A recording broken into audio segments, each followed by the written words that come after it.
সুন্দর, প্রীতি উজ্জ্বল, নির্মল জীবনে নব আনন্দে জাগো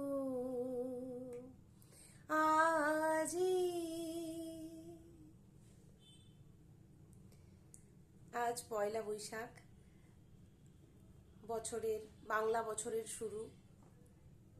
আমরা বাঙালি, আমাদের আজকের দিনটা সত্যি সকলের পক্ষে খুব আনন্দের, খুব শুভ দিন।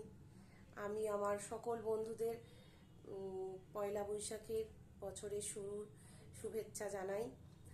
সকলে অনেক অনেক ভালো থাকবেন, অনেক সুস্থ থাকুন, অনেক ভালো থাকুন, এই কামনা করি। আমাদের বিগত বছরের সুখ দুঃখ গ্লানি সব কিছু ভুলে আবার আমরা নতুন আশায়, নতুন করে বুক বেঁধে নতুন কর্মজীবনে আমরা আবার পা দিলাম। আর সকলের মঙ্গল কামনা করি, সকলে যেন অনেক অনেক ভালো থাকতে পারে।